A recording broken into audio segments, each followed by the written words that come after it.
Merry Christmas! This is a video that I promised that I would deliver after we had delivered the toys to Children's Hospital.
I want to thank each and every one of you who participated.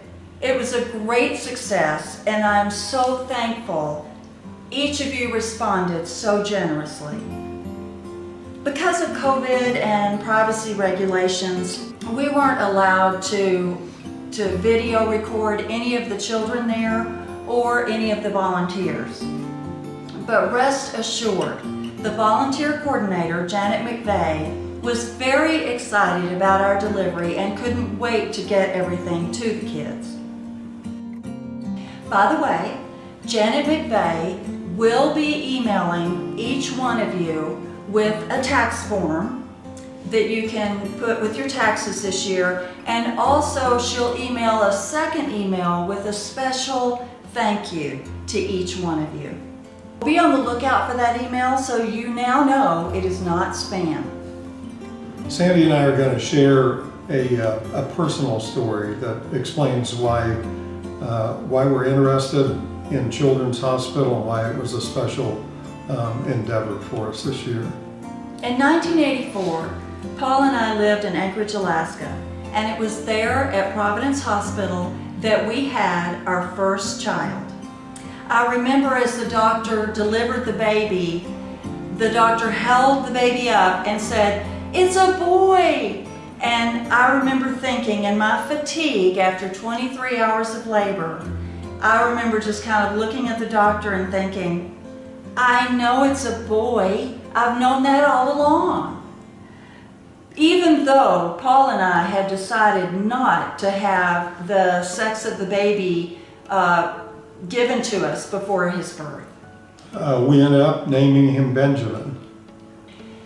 We were both so excited to welcome Benjamin into our home and to hold him and finally get to know him. And the nurses took him away and did all their checks that they do and took him to the infant nursery. The nurses asked if I'd like to accompany them to the physical they were going to give Ben, and so I did. And I went down the hall with them to the nursery. One nurse started doing what I assumed were just standard checks. 10 fingers, 10 toes. I didn't know exactly what all they would be checking for, maybe heart heart monitor, those type of things. But I noticed fairly quickly that the nurse seemed very concerned. And it caught me off guard because she really didn't want to talk about it, just said that she needed to get a doctor to come down. Obviously that was very concerning to me, especially not understanding what was going on. The doctor showed up, examined Ben, and then he proceeded to tell me about an issue that Ben had internally that was going to require some immediate surgery. With all that going through my head, I ended up walking back to the delivery room where Sandy was, knowing that I needed to tell her the limited information I had. And obviously it was alarming. It was very concerning, especially as new parents. So I went back a little more than a little beside myself, because now I'm going to end up disclosing that there appears to be something substantially wrong. I remember Paul walking into the room, and there were two nurses beside me. And as soon as he gave me the news that there was a medical problem that was serious and could cause his death if it wasn't taken care of immediately, my first reaction was to get off the bed and start walking towards wherever Ben was and go to him. But as soon as I put weight on my legs, they wouldn't hold me and I started to faint. And fortunately, the nurses were there to grab me. It was God's grace that a surgeon lived in town, and his name is Dr. Miniker. He knew exactly what to do and began tests immediately. So we felt he was in very capable hands. But I was once again brought face to face to reality. My roommate in the hospital room, who had also just had her first baby, was having her baby rolled in, and family was filing in to see the new baby, and they were cooing, and she was starting to nurse, and it was all very happy on that side of the room. And I remember I just burst into tears. And the sweet nurses at Providence took pity on me, and they immediately moved the other lady and all her family members out of the room and left me in the room to myself. And I had it all by myself, so I wouldn't see those kinds of activities going on, just bringing back to me that Ben wasn't with me and nobody was rolling my baby in. It was very sad. So Ben's first surgery happened before he was 24 hours old, and it was a complete success, and the correction had been made, but the surgeries weren't over. In the next 18 months, he would have 2 more surgeries. It's in this part of the story where Children's Hospital Seattle comes in. We were sent there for Ben to have his final surgery.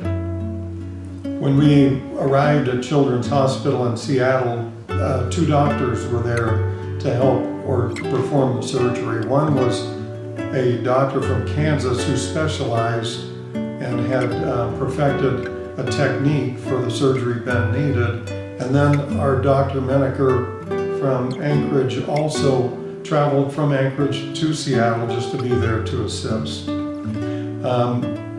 We checked Ben in on a weekend. The hospital, as I remember, seemed fairly quiet. There just was not a lot going on, and eventually we had to leave just to go get some rest before his surgery the next morning. And I still recall leaving the hospital, walking down the halls, and just the 2 of us, and recognizing that there were names, plaques on the wall, and there were names of kids. And then I began to realize that those weren't just kids' names, they were actually memorials for kids. Pretty sobering thought. But the reality is that at Children's Hospital, success is such an everyday thing. We experienced it. We saw the care that he was given there. We watched life-changing things happen for him, and we knew that life-changing things were happening for families all around us. This last surgery would determine whether Ben would have problems for the rest of his life or not. And so it was very important. And now in 2020, he is 36 years old and runs a company with his business partner in commercial real estate investments. So now you know why Children's Hospital has a special place in our heart and is so important to us. So thank you again, and we hope that you and your family have a very blessed Merry Christmas.